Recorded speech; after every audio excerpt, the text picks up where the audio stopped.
कृष्णाय वासुदेवाय हरे परमात्मने प्रणतक्लेशनाशाय गोविंदाय नमो नमः। नौमीड्यते ब्रवपुषे तडिदम्बरायै कुञ्जावतंस परपेक्षलसम्मुखायै वन्यस्त्रजे कमलवेत्र विशाल वेणुं लक्ष्मी श्री मृदुपदे पशुपांगजायै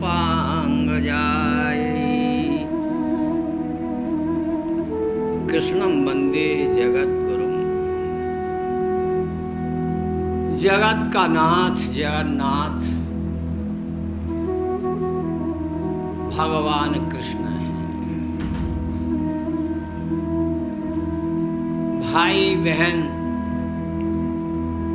मिलकर जगन्नाथ धाम में विराजित कृष्ण और बलराम सुभद्रा बैठे हैं मंदिर में साथ। सभी के बिगड़े काम बना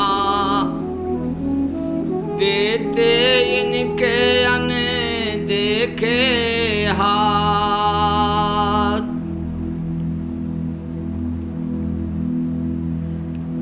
जगन्नाथ मंदिर के स्वामी अंतर्यामी मेरे नाथ।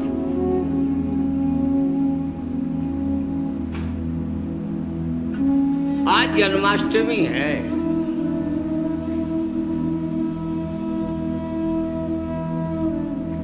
पूरे भारत में भगवान का जन्मोत्सव मनाया जा रहा है। घर घर में आज बाल कृष्ण के लिए कोई आसन ला रहा है, कोई झूला ला रहा है। विविध प्रकार की तैयारियां हो रही हैं। यही तो सनातन है। जो सत्य है उसे ठुकराया नहीं जा सकता। जिसने सत्य का सहारा लिया है वही सत्य धर्म है, वही सनातन है। जिन लोगों का जीवन ही झूठ पर चल रहा है, जिनकी आधारशिला ही झूठ पर बनी हुई है,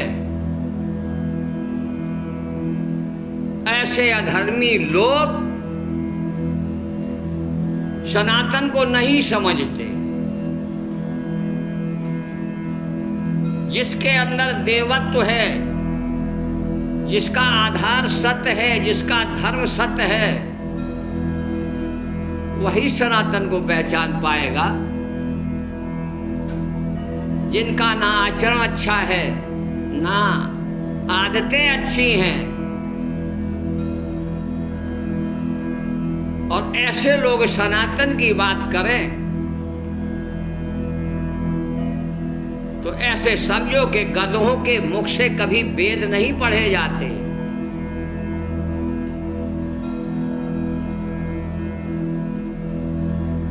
आज हम जन्मोत्सव मनाते हैं। भगवान कृष्ण के चरित्रों को सुनते हैं, नाचते हैं, गाते हैं, उत्सव मनाते हैं। अच्छी बात है। अब तक की जिंदगी में आपने भी कई बार अपने अपने घरों में जन्मोत्सव मनाया होगा, मनाते हो, मनाना चाहिए। यही तो भारत एक श्रेष्ठ है, एक भारत की महानता है। इस भारत भूमि की महानता है जहाँ समस्त देवों ने अवतार लिया। सारे तीर्थ, सारे पवित्र नदियां सब भारत में ही तो विराजित हैं। ऋषिमुनियों की तपोभूमि भारत है। हम सब बड़े सौभाग्यशाली हैं जो भारत भूमि में जन्म लिया।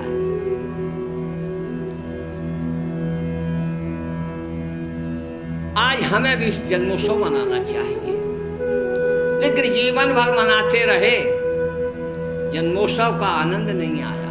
थोड़ी देर के लिए 1-2 घंटे मनाया, मथुरा वृंदावन चले गए, वहां देखा, आनंद आया। कब तक? जब तक घर नहीं आए। घर आए, वैसे ही निराशा के बादल छा गए। उत्सव मनाना है तो सीखो। लोगों ने, कुछ लोग ऐसे हैं जिन्होंने कृष्ण को देखा। महाभारत में लाखों की संख्या में थे जिन्होंने कृष्ण को देखा, लेकिन समझा नहीं। कृष्ण के साथ रहे, लेकिन समझा नहीं। आज हम इतने सौभाग्यशाली नहीं हैं जो इन्हें आंखों से देख पाते, लेकिन उनके बारे में सुना है। श्रीमद् भागवत पुराण में सुनते हैं भगवान कृष्ण बाल छवि, उनका जवानी, पूरा उनका हम चरित्र सुनते हैं।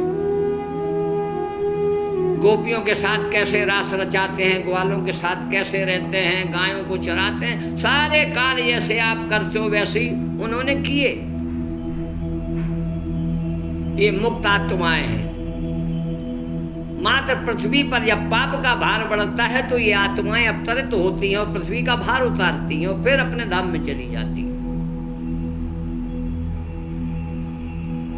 ये सिर्फ यहाँ लोगों को धर्म सिखाने के लिए आते हैं। जब भी धर्म का धर्म होता है तो आना पड़ता है। अपनी इच्छा से आते हैं, अपनी इच्छा से जाते हैं। ये बंधन में नहीं है। जितने भी अवतार हैं ये स्वतंत्र हैं, ये बंधन में नहीं है। बंधन में तो हम और आप हैं। हमें भी निर्बंध होना है। तो निर्बंध होने के लिए हमें ये क्या सिखा के गए हैं, ये हमें समझना है। हमने चरित्रों को तो सुना, लेकिन आज तक हम कृष्ण को समझ नहीं पाए। लोग तीर्थों में जाते हैं, बड़ा खुशियां मनाते हैं, हमने इतनी बार तीर्थों में किया, चारों धाम कराए। अरे तुम कुछ नहीं कराए। ज्यादा तीर्थों में जाना भी ठीक नहीं है, पाप के भागी हो। एक बार तीर्थ जाओ, लेकिन तीर्थ जैसे बन के आओ। जितनी बार जाओगे कोई ना कोई पाप करके आओगे। अन्य क्षेत्रे कृतं पापम तीर्थ क्षेत्रे विनश्यति। तीर्थ क्षेत्रे कृतं पापं वज्रलेपो भविष्यति। तीर्थों में जाना ठीक है, लेकिन तीर्थों में रुकना ठीक नहीं है। जो तीर्थों में निवास बनाते हैं ये ठीक नहीं है। जो तीर्थों में रहते हैं ये ठीक नहीं है, क्योंकि वहां किया हुआ चाहे मनसा वाचा कर्मणा कोई भी पाप होगा, वज्रलेपो भविष्यति, वो पाप से आप मुक्त नहीं हो सकते। इसलिए घर में बैठ के ही तीर्थों को प्रणाम करो। मन आए पूरे जीवन में तो एक बार हो आओ। ज्यादा भ्रमण करने वाले कभी ठहरते नहीं है। कौआ पक्षी का जन्म मिलेगा, खूब उड़ते रहना, कहीं शांति नहीं मिलेगी। इसलिए आज अपने घर को ही वृंदावन बनाओ। भगवान कृष्ण के गुणों को अपने जीवन में धारण करो। भगवान कृष्ण का चलना, बोलना, हंसना, खेलना, मटकना, हर क्रिया मधुर है। कृष्ण का अर्थ ही है आकर्षण। आज उत्सव मनाते हो तो एक बात गांठ बांध लो, अपने स्वभाव को इतना निर्मल कर दो कि तुम्हें देखकर लोग तुम्हारी ओर आकर्षित हों। अपनी वाणी को इतना मधुर बना लो कि तुम बोलो तो लोग तुम्हें सुनना पसंद करें। आज उत्सव मनाते हो तो कर्कश वाणी छोड़ दो। सबसे प्रेम करना सीख लो। घर परिवार में बाहर में मुस्कुराकर बात करो। अहंकारी व्यक्ति कभी मुस्कुराता नहीं है। ये अहंकार छोड़ दो। पतियों को अहंकार होता है, मैं पति हूं, पत्नी से कैसे नमूं। अरे नमना नहीं है। भगवान कृष्ण राधे राधे कहते हैं और तुम भी कहते हो राधे राधे। जपो चले आएंगे मुरारी। राधे बरसाने वाली, गुलाम तेरा बनवारी।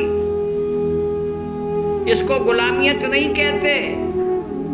यह है मधुर प्रेम, यह है निस्वार्थ प्रेम, यह है निष्कपट प्रेम।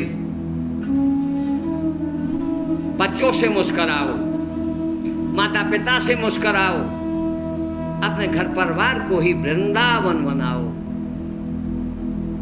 जो अपने घर परिवार में प्रेम से रहते हैं, हंसते हैं, खेलते हैं, मुस्कुराते हैं, यही तो उत्सव है। सबका आकर्षण आपके प्रति हो। घर में आप प्रवेश करें तो बच्चे खुश हो जाए, पापा आए, मम्मी आए। अरे ऐसे परिवार देखे हैं कि जब पिता घर में आता है बच्चे कोने में दुबक जाते हैं भय के मारे, क्योंकि वो शराब पी के आता है, बच्चों को मारता है, मां को मारता है। ऐसे दुष्ट लोगों का अति शीघ्र ही अब सफाया होने वाला है, चिंता मत करो। अब पापियों का ठिकाना नहीं है, इनका सफाया होने वाला है, इसलिए सुधर जाओ। आज के जन्मोत्सव में सारी बुराइयों को एक तरफ कर रख के, राग द्वेष हटा करके, लोभ लालच स्वार्थ एक तरफ फेंक दो। ये तो कंस के पास बहुत था, फिर भी मारा गया। तुम कितना इकट्ठा करोगे लोभ लालच? ये सब त्याग दो और घर में ही वृंदावन बना के मधुर बांसुरी बजाओ, सबके साथ खेलो, हंसो। अरे अपने क्रूर स्वभाव को छोड़ दो, कृष्ण के स्वभाव को अपनाओ। जब तक तुम सयाने हो तब तक तुम्हारा कोई भी जन्माष्टमी नहीं मनाते हो जीवन में। वृंदावन जाना बेकार। वृंदावन जाते हो कृष्ण के गुणों को अपनाओ, तब तो जाना ठीक है, वरना ये भ्रमण करना छोड़ दो, पैसे की बर्बादी है। गुणानुगुण वर्तते, तुम तभी सुखी होगे जब तुम अपने अंदर जिस देवता की आराधना करते हो, जिससे प्रेम करते हो, उसके गुणों को अपनाओ। हर वक्त भगवान मुस्कुराते हैं, तुम भी मुस्कुराओ। भगवान कृष्ण बालपन में भी अपने ग्वाल बालों का ख्याल रखते, सबके साथ समानता का व्यवहार रखते हैं, भोजन अकेले नहीं करते। अगर ग्वाल बाल गरीब है, कपड़े नहीं पहनते, तो भगवान कृष्ण ने गायों को चराया लेकिन सिले हुए कपड़े नहीं पहने। 11 साल की उम्र तक अन्न नहीं खाया, माखन खाया। उन्होंने कभी ये नहीं दिखाया कि मैं बड़े घर का हूं। और आज थोड़ा बहुत रुपया हो गया, थोड़ी बहुत जमीन हो गई, थोड़े बहुत प्लाट मकान हो गए, तो आप सम्राट बन गए। देखा आपने अहंकारियों की चाल, नेताओं की चाल है। जब वोट मांगने आते हैं ऐसा लगता है बिल्ली की बच्चे की तरह। माँ जी प्रणाम, देखे रहना, ख्याल रखना, भैया प्रणाम, देखे रहना, ख्याल रखना। और जैसे ही पता चला कि विजयी हो गए, बस इनका रूप रंग चाल ढाल सब बदल गया। भूल गए, समझ बैठे अपने को शहंशाह सम्राट। जो मर्जी आई करने लगे। चिंता मत करो, मौका सबको परमात्मा देता है। शहंशाही मत दिखाओ, नम्र बने रहो।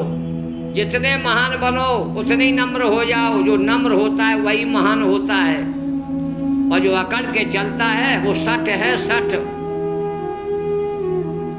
आज से हर परिवार वालों को मैं यही शिक्षा दे रहा हूं, जो भी हमारा वीडियो देखे हर व्यक्ति को, क्योंकि मैं जाति धर्म पंथ से उठ करके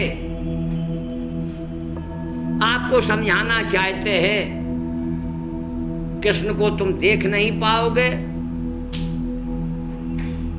कृष्ण की कथाओं को तुम समझ नहीं पाओगे। तुम सुनते हो लेकिन समझते नहीं हो। इसलिए मैं तुम्हें समझाना चाहता हूं। समझ समझ के जो ना समझे, समझ समझ के जो ना समझे वो अनाड़ी है। जीवन बिगड़ जाएगा। अपने अंदर इंसानियत जगाओ, अपने अंदर देवत्व जगाओ। हर समस्या का समाधान तुम में ही है। ये भटकना बंद कर दो, दौड़ना बंद कर दो। जब तक तुम ठहरोगे नहीं तब तक तुम्हारे जीवन में कभी उत्सव की घड़ी आएगी नहीं। इसलिए ठहर जाओ और समझ जाओ। भगवान कृष्ण के गुणों को, उनकी लीलाओं को, भगवान के साथ खेलो। भगवान से अपना कोई संबंध बनाओ, और संबंध हमेशा बराबरी वालों से होता है। आज तुम्हें कृष्ण की भक्ति का रंग क्यों नहीं चढ़ रहा है? क्योंकि तुम कृष्ण के भक्त तो हो, कहते हो भक्त हैं, लेकिन कृष्ण की मानते नहीं हो। एक इंसान के प्रति कहता हमारे विचार नहीं मिलते, जिससे विचार मिलते हैं हम उसी से बात करते हैं। बात भी सही है भैया, जब विचार नहीं मिलेंगे तो बात क्यों होगी? क्या आपने कभी सोचा वृंदावन जाके, ये द्वारकाधीश महाराज, आज से हमारे और आपके विचार एक से होना चाहिए। जो आपकी मर्जी है बस वही मेरी रजा है। लेकिन नहीं, अपनी ओर से अर्जी, अपनी इच्छाओं का पुलंदा, अपनी आदत नहीं बदलना चाहते। और दोस्त, खुद तो आदतें खराब हैं। महाराज जी हमारी कुंडली देख लो, पितृ दोष है। हाँ, तुम्हारे पितरों को इतनी फुर्सत है जो तुम्हें देखने आएंगे। शनि की दशा लगी है। अरे दोस्तों, शनि देवता है, वो अपना लोक देखेंगे कि तुम्हें देखने आएंगे। तुम्हारे कर्म ही बुरे, कर्म ही शनि है। लेकिन दोष कर्म नहीं सुधारोगे, दोष ग्रहों को दोगे। शुक्र खराब है, शनि खराब है, गुरु खराब है। भैया एक भी ग्रह खराब नहीं है, खराब तुम हो। अपनी आदत सुधारो, बदल जाओ। बदल गए तो आज का उत्सव तुम्हारा सफल हो जाएगा। इसलिए अपने जीवन में बदल जाओ, कथा सुन के बदल जाओ, सत्संग सुन के बदल जाओ। बदलना ही तो है यार। कपड़े बदलते हो, भोजन रोज बदलते हो, तो आदत भी बदल डालो। जीवन में उत्सव आनंद आ जाएगा। सयाने मत बनो। आज बाल कृष्ण का जन्मोत्सव है, बालक बुद्धि लाओ। बालक बुद्धि जब तुम्हारे अंदर हो जाएगी, परमात्मा तुम्हारे साथ खेलेगा। क्योंकि बच्चों का मन साफ होता है, बच्चे बड़े निर्मल होते हैं। बच्चों के साथ खेलो, बड़ा आनंद आता है। बच्चे निर्मल बुद्धि होते हैं, जो जो बड़े होते हैं तो अपने पराये का भेद हम लोग डाल देते हैं। चाचा से नहीं बोलना, भाभी से नहीं बोलना, ये ऐसा करना वैसा करना, ये बुरे संस्कार आप लोग डालते हैं। फिर सयाने होने पर अनेक अनेक अवगुण हमारे अंदर आने लगते हैं। तो सत्संग क्या सिखाता है? जैसा संग करोगे वैसा रंग होगा। आप सत के साथ जुड़े रहोगे तो भगवान कृष्ण आपके साथ खेलेंगे, और कुसंग के साथ जुड़े रहोगे। संगत ही गुण उपजे, संगत ही गुण जाए, बांस फांस और मिश्री एक ही भाव बिकाए। तो आज से अपने घर को वृंदावन बनाओ, बाल कृष्ण भगवान से अपना मित्र बनाओ, अपना सखा बनाओ, और उनके साथ खेलो, उनके विचारों में विचार मिलाओ। जैसा वो चाहे वैसा करो, उत्सव सफल हो जाएगा। गोविंदाय नमो